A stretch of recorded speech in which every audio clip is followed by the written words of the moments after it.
I was on a Zoom call with 10 professional coaches when my phone rang. It was my doctor. I stepped away, asked people if I could go off camera and put them on hold, and I answered. And then came the words, "I'm sorry, it's malignant." I was annoyed. I was really annoyed and a bit embarrassed because I thought I had done everything right. I thought I had finally reached the point of eliminating the shadow of cancer from my life and my family's life. Why? I mean, this was supposed to be the end of it. The very next day, I was scheduled for a prophylactic bilateral mastectomy and deep flap reconstruction. 14-hour surgery. I had planned it meticulously. The timing, the logistics, even having my sister-in-law fly in to help. And now, the day before this carefully planned and scheduled surgery, after all that effort, I was told, "I'm sorry, no surgery for you. Instead, a serving of cancer." Cancer had barged in uninvited. And suddenly, I wasn't the woman in control, not of my body, not of my time, not of my calendar. I was just another patient hearing those words for the first time. And naturally, I had to go back on the Zoom and tell them, "I have to go. I'll let you know why." If you've heard those words, "it's cancer," you know the truth. Your body reacts before your brain can. There's fear, anger, disbelief, embarrassment, numbness. It's all normal. Here's what you got to know. This isn't the moment for toxic positivity. You don't need to force a smile, and you don't need to reassure anyone else. What actually matters is grounding yourself. Giving yourself permission to feel what you feel and then find your footing. Even when the ground, understandably, has shifted under you. You didn't choose this timing. Cancer's always uninvited. You didn't choose this moment. But you can choose how you anchor yourself in it. So what do you need to do? Here are 3 grounding steps you can take when you hear those words. Step 1. Breathe and acknowledge it. Put your hand on your chest. Take a slow, deep breath and say to yourself, "This is happening,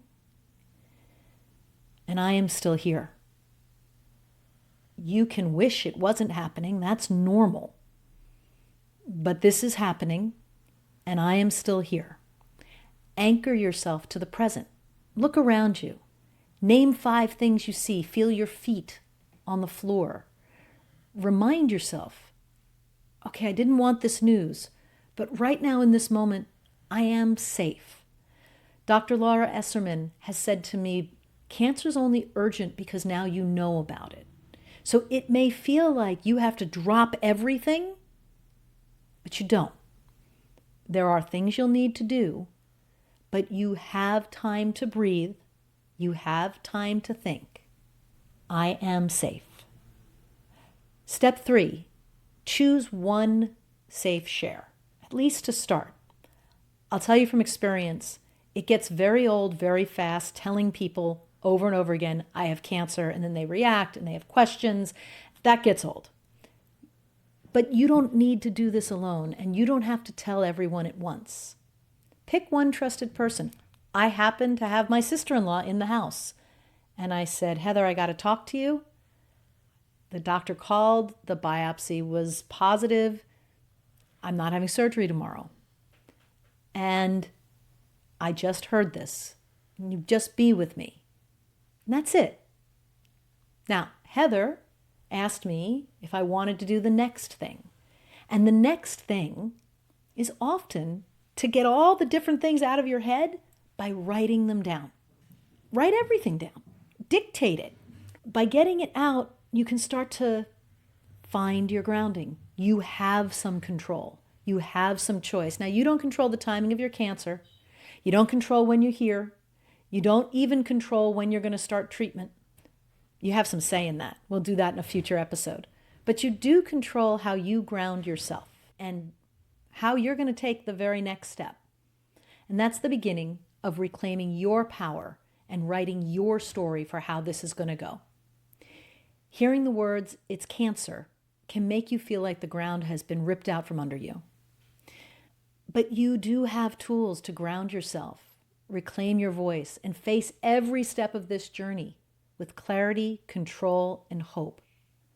That's what we do here every week on Kicking Cancer's Ass. We share the stories, the strategies, the mindset shifts that are going to help you take back your power, even with cancer in the room. If this episode helped you, here's what to do next. Subscribe. Subscribe at kcapodcast.com. You'll get in-depth articles. You'll get alerted when there's new episodes, searchable transcripts, and access to the KCA community.